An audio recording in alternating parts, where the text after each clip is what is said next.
All right, shall we? Good morning and welcome to another wonderful episode of Thursday Thyroid Talks. Like you guys know, this is one of my favorite moments of my work week, and it's literally not even work. It's like just pure awesomeness, right? I am your host, Sarah Lohman, and I'm here to provide you all with real life experiences from thyroid warriors who have been diagnosed with hypothyroidism, hyperthyroidism, Graves, and or Hashimoto's thyroiditis. This series is my way of giving back to the thyroid community in order to help combat the feelings of loneliness and isolation that so many of us experience. I provide that support by holding space for women from my thyroid community who volunteer to talk about and share their thyroid journey with you. But first, today, I would like, hi, thank you for being here. I would like to tell you about a quick supplement that I've been using for a very long time. Something that I feel like is important to get the word out on. And it's one of my favorites that I don't talk a lot about. And not a lot of doctors even talk about it. So today I want to share with you a supplement called monolaurin. Monolaurin is one of the top trending natural supplements for immune and digestive support. It's carefully extracted from what's called lauric acid. This comes directly from a coconut. Lauric acid is a beneficial fatty acid found in coconut oil with some incredible immune supporting research. Over 200 monolaurin references in PubMed by the National Institutes of Health state that this is a game-changing supplement, and it benefits both in vitro and in vivo studies exploring its potential to support and maintain immune health. This is why I have started to use the company Natural Cure Labs. They have a really great formula that is super unique. I've never seen anything like this company. They showed me their product line and I was blown away. And there's two specific supplements that I'm using from them now. One is a extra strength monolaurin and one is a monolaurin with lysine combo. So when you are looking for a antiviral, antibacterial weapon to help you in restoring your health, this is it. So I encourage you guys to check out more about this on the link in my bio.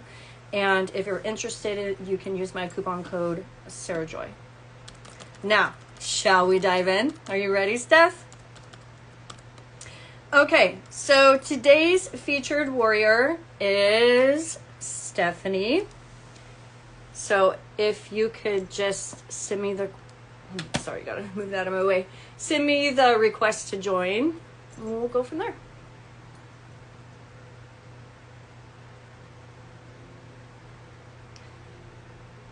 It takes a second. There's always a delay.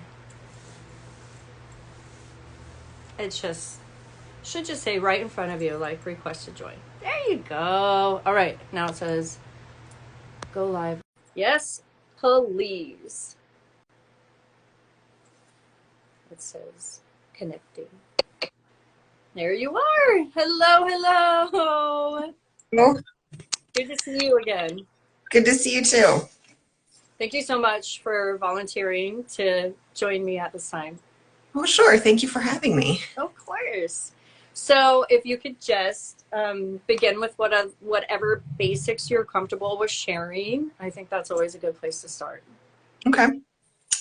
So I am a high school science teacher in Connecticut, but I've kind of lived everywhere. I grew up in Pennsylvania, and I lived in South Carolina, and I've lived in California and the New Jersey, and then here. So you could say I used to be a military wife, and then, then he retired, and, now we're just kind of moving for job opportunities. I've got two living children. Jonathan is 3, and then William just turned 4 months. And I've got 2 fur babies that Could be just as annoying. My toddler. So last week when I went to my acupuncture appointment, I've been with my healer for a couple of years now, and he was like feeling the tense knots in my shoulders, and he's like, "So your left is the girls, and your right is the boys." And I don't know, in the Chinese medicine they had like a calculation of like one person equals this, and he's like, basically between your dog, and your man, your two sons, he's like, that pretty much equals like 12 people that demand your energy and attention. And I'm like, so makes sense. So yeah. Cool. It really does. And then I was diagnosed with Hashimoto's thyroiditis back in 2013. So it's been 8 years now. And when you asked me if I was interested in being on, part of me was kind of like, well, my experience really isn't as severe as a lot of the stories that I've heard. But then I thought, well, that means that there isn't someone out there that represents someone like me, where I feel like I function just like everybody else does, but I have kind of like these insidious little things that I can function and I don't feel bad, or I'm not in pain, but it's just enough to where it's like, no, there's something wrong. Yeah, everyone, I call that stages of infection. Everyone is at a different level and different stage of their infection.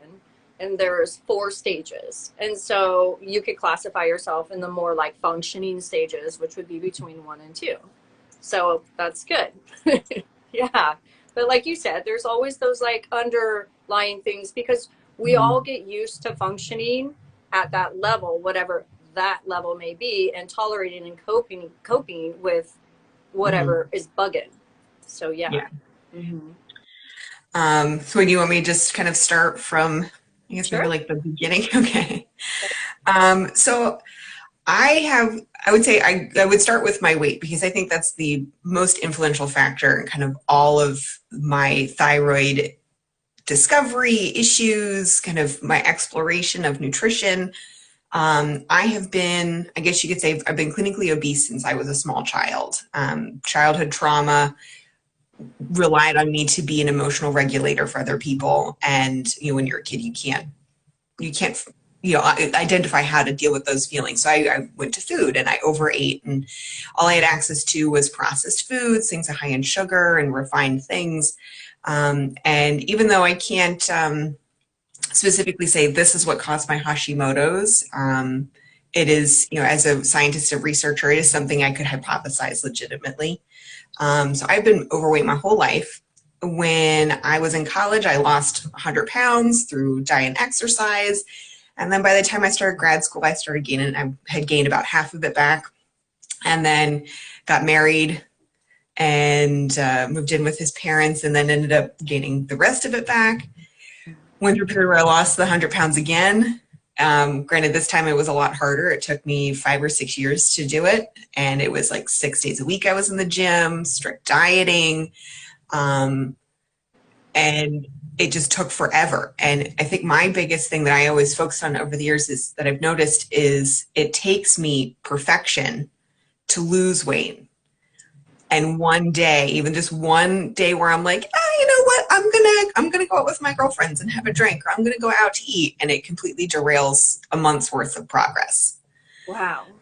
Have you ever teetered in the eating disorder zone? I would unofficially classify myself as a child as an obsessive compulsive overeater. I would not say that I had disordered eating. I think it was more I just could not find anything that worked for me to help me lose the weight. And it didn't matter how many calories I cut or didn't cut, what foods I kept, what foods I didn't keep. It didn't seem to matter what I did. It just took me forever. And it wasn't until I did juice fasting seriously that weight actually came off. And I kept it off for about a year. And then I started graduate school. I started my PhD. And so the weight started to creep up. And then I got pregnant with my first baby, and the weight creeped up a little more. And then I had a second baby, 4 months after I had the first one, the weight creeped up a little more. So by the time I was done having Jonathan, um, my weight, I'd put on like 50 pounds, but it had stabilized, and then I had postpartum depression. And even though I had been gluten and dairy free and soy free and I was feeling amazing, postpartum depression is really, it's no joke. And I just didn't care enough to stick to the eating plan that I had implemented that made me feel so much better. And then the weight just came right back on. I had gastric bypass, not gastric, I had a sleeve gastrectomy and lost the weight and lost it for good. But now with my third baby, it's something that I'm struggling with, getting off the baby weight. Now in all of this, I was officially diagnosed in 2013, like I said, and that was right about when I was like halfway through my second weight loss journey. I was experiencing extreme fatigue, really bad brain fog, to the point where you would be talking to me in mid-sentence. I would be like, wait, what? Can you repeat yourself? Because I just couldn't focus on what people were saying. I couldn't remember things, tasks. I'd write everything down. Otherwise, it would float out my brain. Yeah. And so that's the brain fog / short-term memory loss. Mm-hmm. Yeah. I'd sleep, 9-10 hours a night and wake up feeling exhausted and then have to take a nap as soon as I got home from work. Something didn't feel right. And that's when I had my TSH pulled, and it was high, along with my peroxidase levels. And because my grandmother had a hypothyroid condition, they anticipated that I also had probably Hashimoto's, a type of hypothyroidism. I went on medication. I've had my TSH and all of my other blood work levels normalized ever since. So the doctors jumped right in, not to hypo, but to Hashimoto's on you because of your history? Mm-hmm. Okay. And they never second guessed it, just because my peroxidase levels were really, really high. So they assumed that because my antibodies were really high, that it must have been not something that was genetically related, or I'm just not making enough, that my body's attacking it. Yeah, that makes sense. Mm-hmm. Once I got regulated, it was a little bit easier to lose weight. But again, it was still a real struggle. Everything had to be just right in order for me to lose any weight, and then any sort of veering of any kind, it was not even falling off the bandwagon, just, having a nice night or a bottle of wine or whatever with my husband, it would completely derail my progress. And it was really disheartening. So it was a lot of... Speak more about that. How would that derail you so bad? I've kind of hypothesized that I bloat really easily. And then I never considered a gluten-free diet until after I had my first baby, Charlie. Because I had read a lot about, I read a book called Root Cause. It was by a pharmacist that specializes in, yeah. Yes. I read her book and I was like, oh my God, this makes so much sense. This is like me. So I decided then and there I was going to cut gluten and dairy and soy, and I just did it. I did cold turkey, and I stuck with it for, oh God, maybe, like a year and a half, all during my pregnancy with Jonathan. And I didn't really gain much weight with him. I felt amazing, which during my first pregnancy, I felt awful. So to me, it made a huge difference, just in kind of like the everyday and I know this is going to be totally TMI, but I have suffered almost my entire adult life with chronic constipation. And once I went gluten-free, I was regular, like clockwork. And it's interesting and how much what you eat influences your gut and your gut bacterium, and how the gut and the brain work together. And so I think that was kind of my first real deep dive into nutrition and how it can help facilitate healing. Even when all the medication, all the labs say that everything's already healed, having that extra step really did make a world of difference. That is incredible. I love that you had such a huge shift away from those trigger foods, is what I call them, and hi everyone, thank you for joining. and was able to experience such a dramatic change.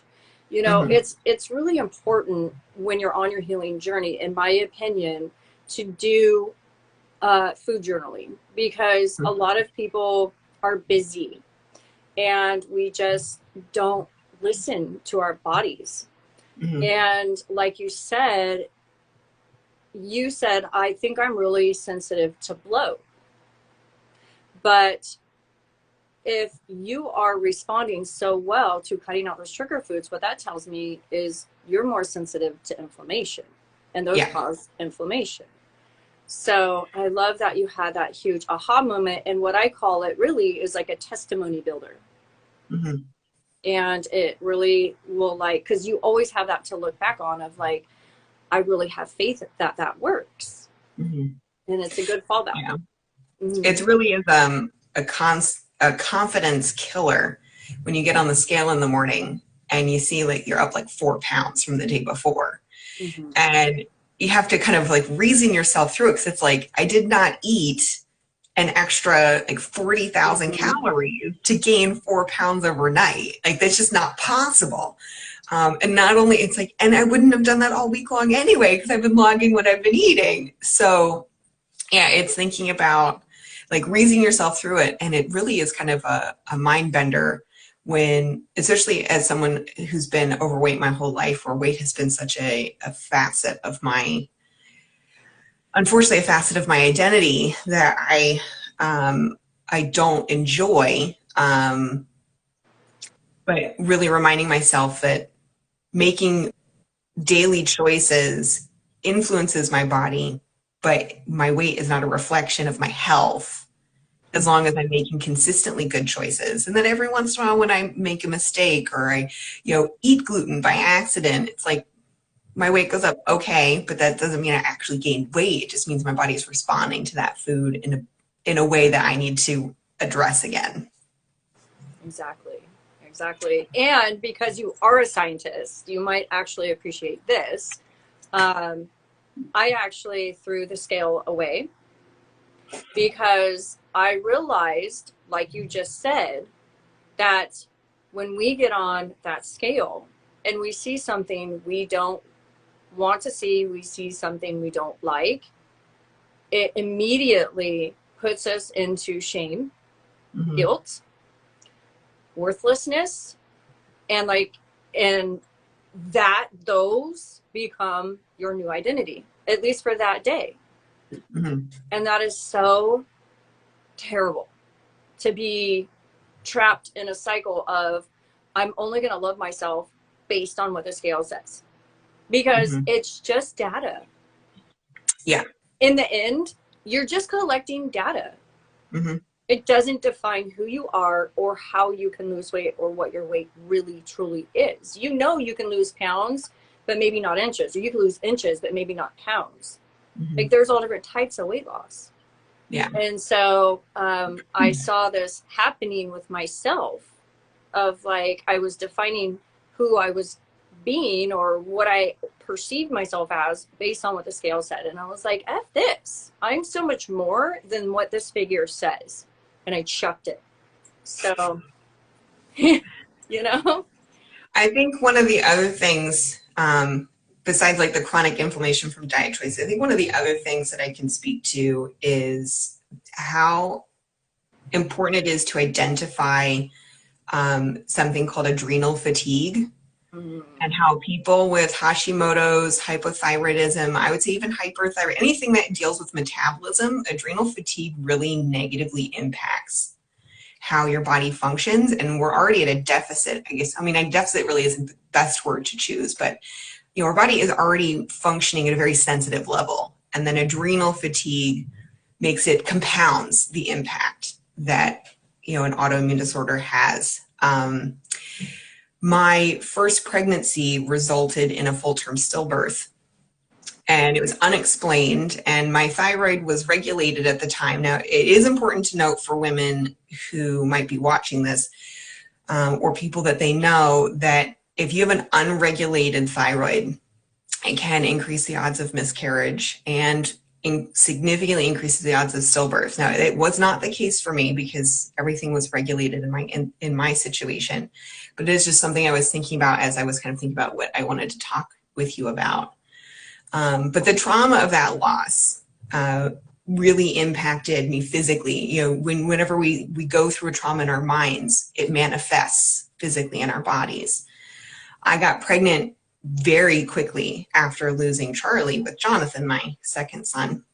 And of course, pregnancy after loss is also very traumatic.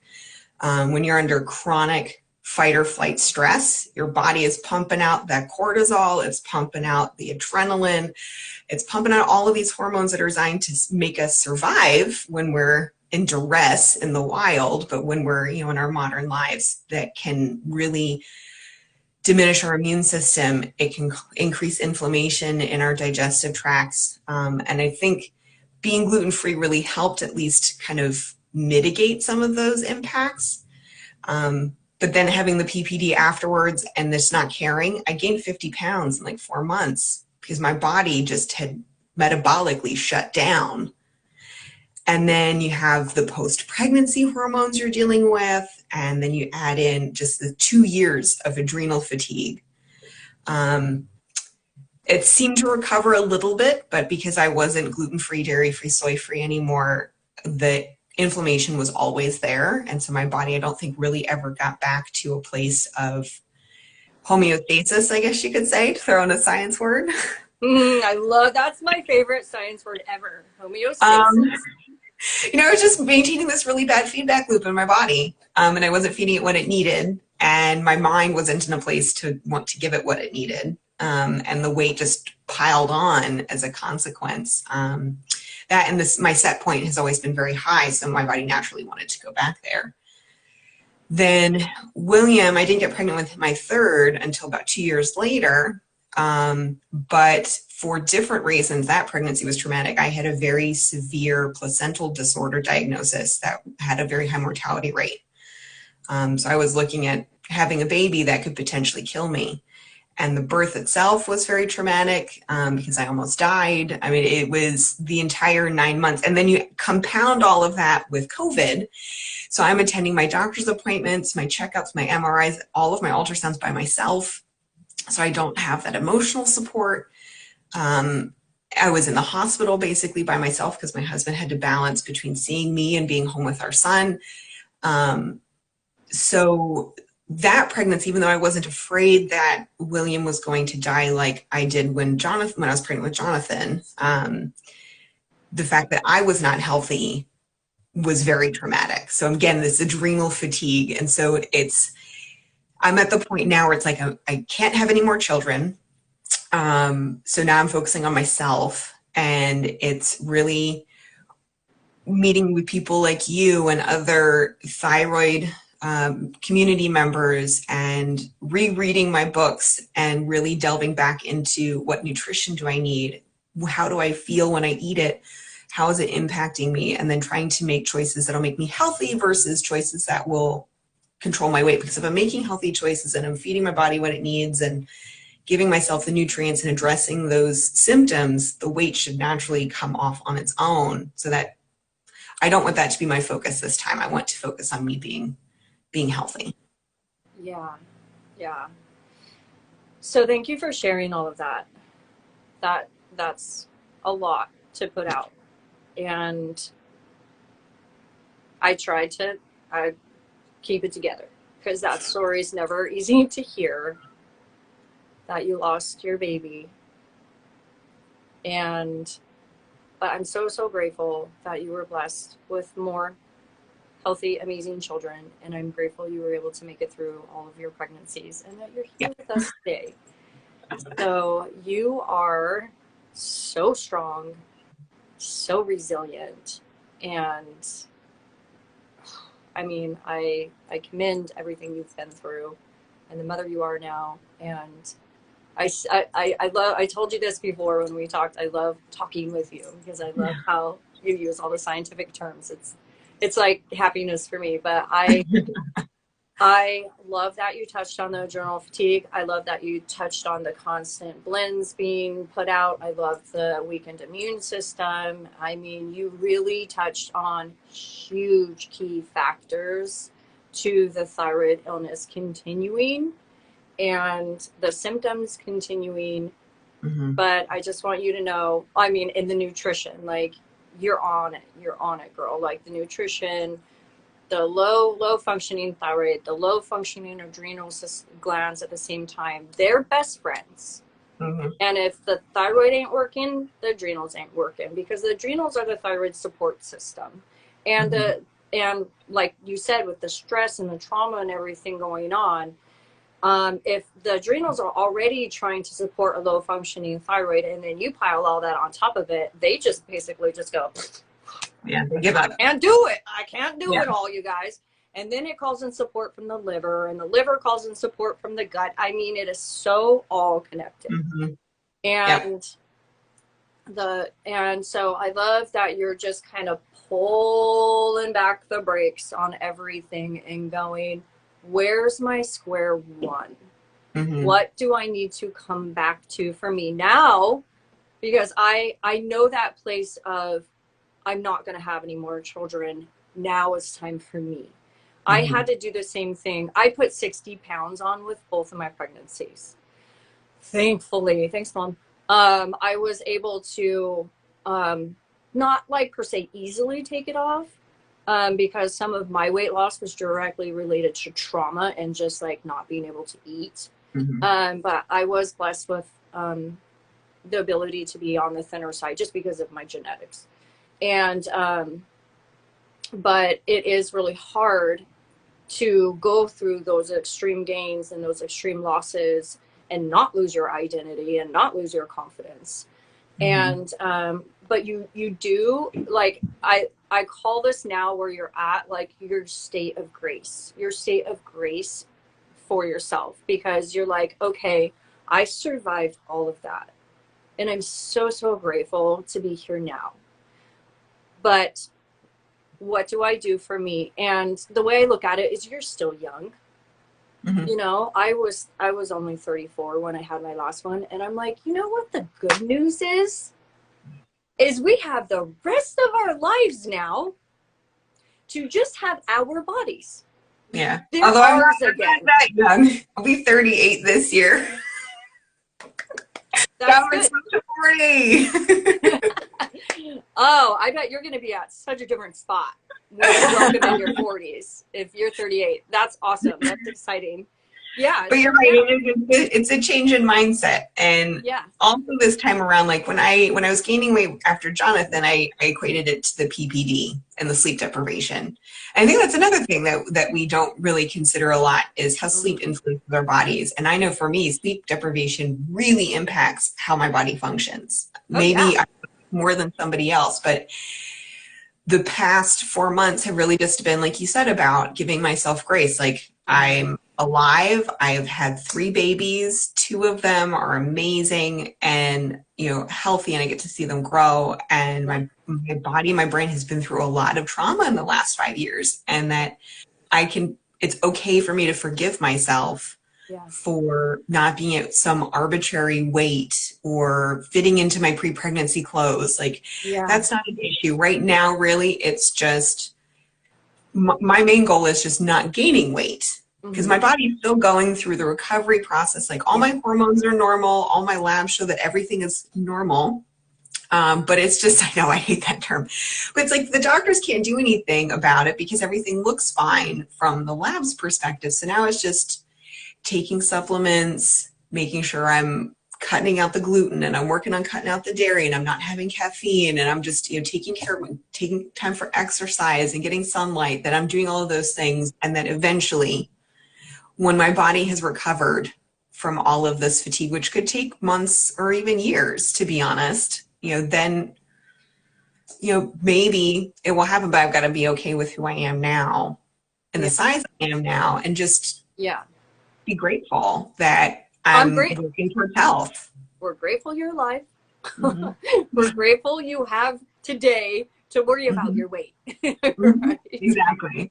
We're grateful you got 2 cute babies and you get to raise them. And so, yeah, really just, like you said, give yourself some grace and look forward to the future. Now it's you. Now it's me time. All right. What does mama need? What does mama want? You know, and I'm young, and when I'm 50, I'm going to be smoking hot, or whatever you want to set your goals to be. I'm going to age backwards. I'm going to get prettier as I get older, you know, whatever you want your mindset and your goals to be. I challenged myself to that a couple of years ago of like, what would it be like to try to actually get prettier as I get older? You know, like, that's a fun one to work on. And it just makes it feel less like a chore, you know? And so, I definitely, I'm trying to decide what I want to touch on because you shared so much. So the weight gain in general, just so you know, is such a common issue. That if I had to pinpoint the top three pain points every single woman tells me they have: weight gain and the inability to lose weight easily or at all is number one. So I don't know if that makes you feel any better. You know, just so you guys know, like, this is a common thread that most people are struggling with. And it is definitely something that I like to help with as well, because like you said, I know so much of women. Not only is there all the peer pressure to be beautiful, but we really do desire and enjoy feeling comfortable in our bodies and in our skin. You know, we want to look in the mirror and be like, damn girl, you know, we don't want to look in the mirror and be like, ugh. And, you know, we want to be able to be around our partners or whatever we're doing and be intimate and feel sexy and beautiful. And so for women, it is so much more than just the inability to lose weight or weight gain. You know, we are absolutely emotionally tied to it and spiritually tied to it. So it is. It's also easy to forget how much carrying a baby and having a baby changes your body, your body structure. Because once they're out, it's almost like your brain just forgets all of it. And then you wake up, you're like, wait, why don't my pants fit when I weigh the same as I did before? It's because your shape is different. You just have to be okay with it. Girl, you got a really good point on that. It is like, it is no joke how much your body changes. And every baby you have, it changes more. I tell you, the third pregnancy did it in for my hips, that's for sure. Stretch marks. Oh my gosh, dude, this show. My daughter. The mom is real. We were in the changing room. I was trying like some jeans on at Target, and my daughter goes, "What's that?" and kind of points to like the side of my butt, my thigh, and I was all, "That's you, honey. Those are your stretch marks." And she's like, "Oh my gosh." You're welcome for your life. Yeah. So, like, I only bore you. Yeah. So yeah, it is, you know, it is really hard to snap back into who you were prior. And I mean, some women just struggle with the loose skin and they get tummy tucks. And I personally, after I nursed my boys, I don't know where my boobs went. They were just gone.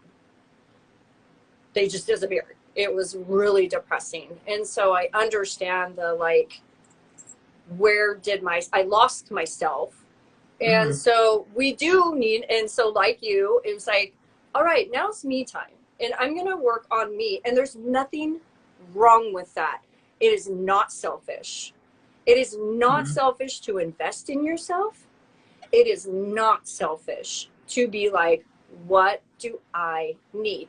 Because you know what? In all reality, sometimes even though we may feel like it's selfish, it's truly maybe 10-20% of the day where we're like, hang on, I need some me. This is all about me right now. And then the remainder, 85% of our day is giving to everyone else in our family and in our life, our students, our, clients, our family, our dogs, And so as a mom rule number one is you have to take care of you.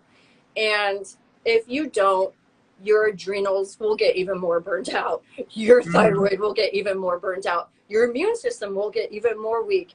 And that actually brings in more symptoms. Yep.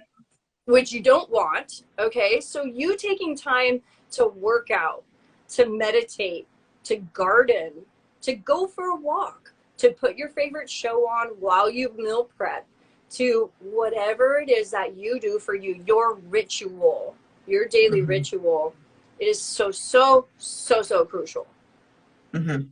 So that is still something I see people struggling with is the moms we struggle with the most, the me time. Yeah. So, I mean, it was easy before I started having kids because it was just me and my husband. But yeah, once you have kids, it definitely changes because it's not just about like making sure that they, don't hurt themselves. Yeah. Like it's biologically programmed in our brains to like be in tune with our children and to spend energy on them because they're, the genetic future, if you will. So it does feel at first really awkward and selfish to give time for yourself. But I will say that is one thing that I've built up and recognized over the year. And I'm now working with my therapist to try and find ways to do it without sacrificing other areas of my life. But that if you don't take care of yourself and how you feel about how you look, how you feel about how you feel, all of those things that it negatively impacts everything else. It would impact how I parent and how I'm a spouse and how I teach and all of those things. So it's even if I take a 30-minute nap, or it's like I listen to my audiobooks on my commute because that helps me decompress. It's finding little things. It doesn't have to be like big stretches of time or trips away. It's just 30 minutes here, 30 minutes there of even just 10 minutes to escaping into the bathroom. It's just anything just to give yourself a little bit of a breather to kind of face that and move on. Yeah, I feel you, sister. It is, it's what I call my grounding. You have to ground.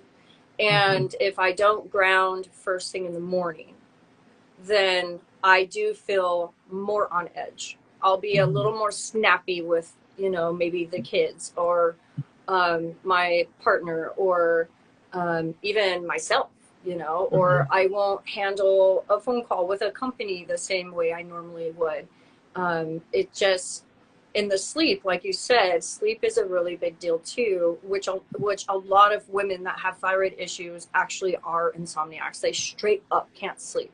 And it's that fight or flight is so out of whack that it's brings up that adrenal fatigue again.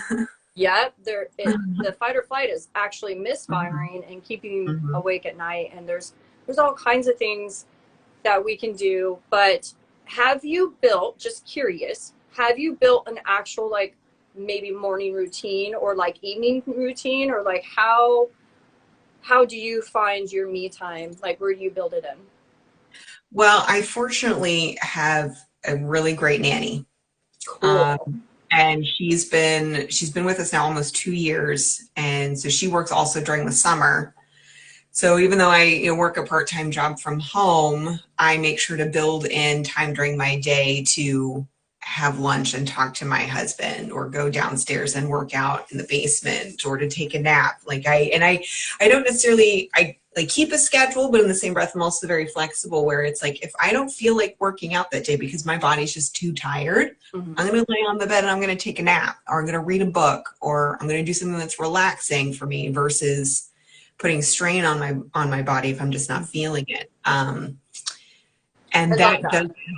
that does help. And then by 4 o'clock, when it's time to turn over, I've given myself at least an hour to just, if not more, to just be able to put myself in a position where I'm actually useful as a parent, and I'm not short, and I don't get argumentative and that sort of thing. And that has been very helpful to try and work that into my schedule already.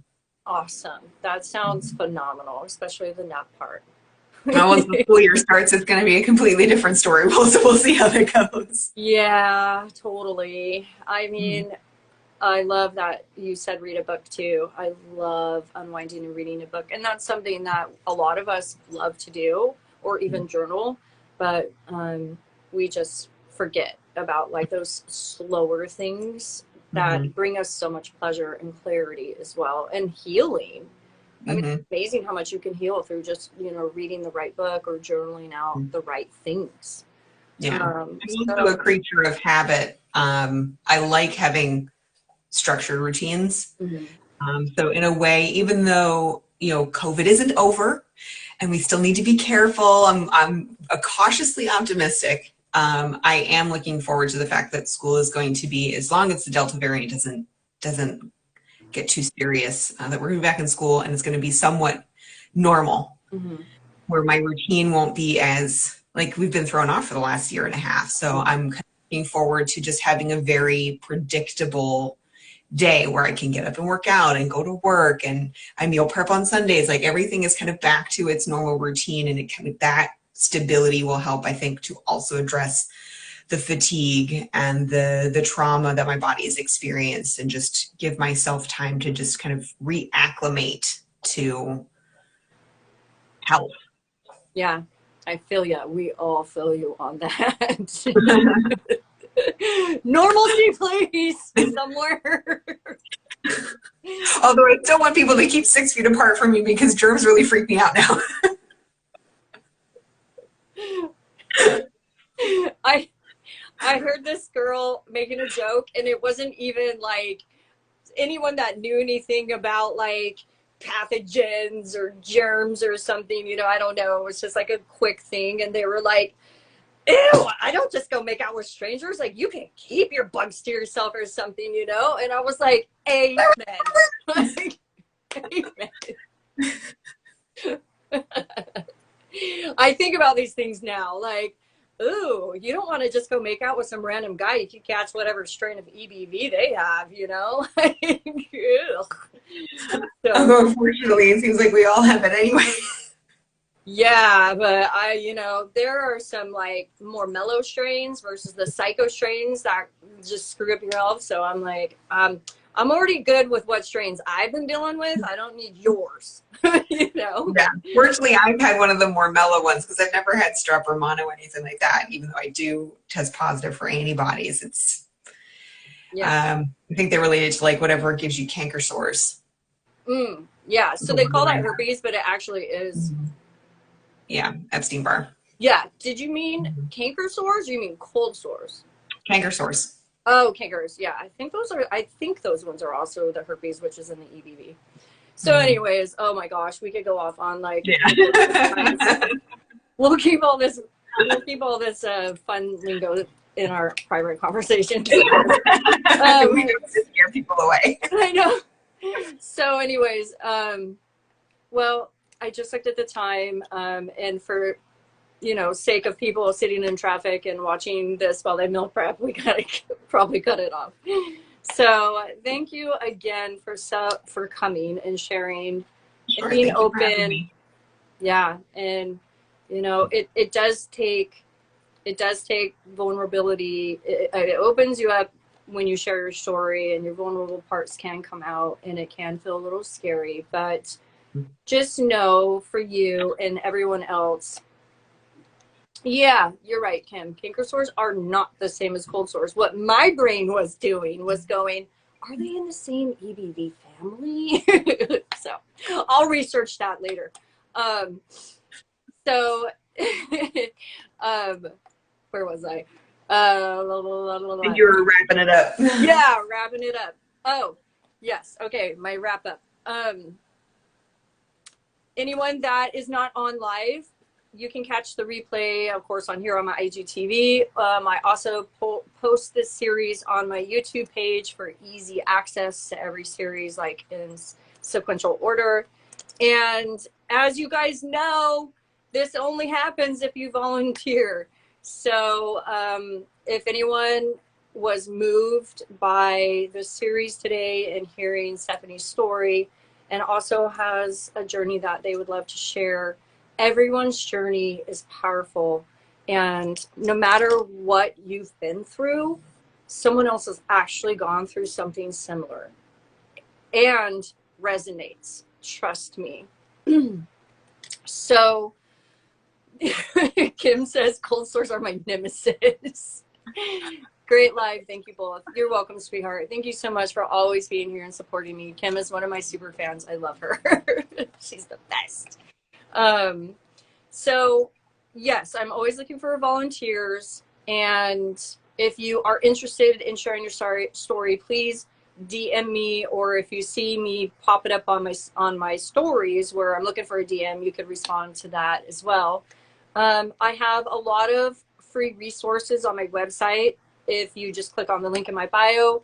And if you're new to my community, you're welcome to go to my website and sign up for my email list, and then you'll receive the PDF that I've created called the 6 Things I Wish People Would Have Told Me After I Was Diagnosed with Hashimoto's, hypothyroidism, and then Hashimoto's. And then you also receive 4 automated emails with some trainings that are practices that you could use every day to help with stress and be able to just be more comfortable with living in life. And like I said, I have a YouTube page with lots of learning videos, and the majority of my content is here on Instagram in my stories. If you're not watching my stories consistently, go for it, because that's where I post everything. And Steph, I actually wanted to tell you that I posted about the hair tissue mineral. I posted the actual hair tissue mineral. I thought about you because I was like, ooh, these are labs. That test, just so you know, is phenomenal because it tells you whether or not you're a fast oxidizer or a slow oxidizer, which is all about metabolism. And then if you are a slow oxidizer, which actually I was, and I've been working on, you can switch it, or you can be a mixed oxidizer as well. And then so that would give you a lot of answers into any metabolism issues that you're dealing with. But then it also can go into the low thyroid, the adrenal fatigue, and where your imbalances are, and where you may have metals clogging up your system, making it so hard. So I love the HTMA, you guys. It is one of the most crucial root cause tests that you can get, and no one does it. No one offers it. It doesn't exist. So this is why I'm studying it. I use it on myself. It's a huge tool I use on myself. And it's something that if you're in my program, you're going to get. So you can't, there's no way around it. You're going to cut a piece of hair and you're going to give it to me, and we're going to see what's going on with you. Because answers equal power, power equals healing. So I encourage all of you guys to look at, I actually made it a highlight because, you know, they disappear in 24 hours. So if you didn't check it out on my story, go to my highlight and check it out. It's really cool. So that's it, my friends. All right. The hurricane is here. What's that? The hurricane is here. Oh, no. We've been waiting all day. Oh, no. Okay. Do you need to book it under the table? No. Okay. It's a tropical storm now. Okay. Oh, okay. All right. Well, be safe, sweetheart. Thank you, All right, Kim. thank you. Love you too, Kim. I'll talk to you soon. Bye, ladies. Bye.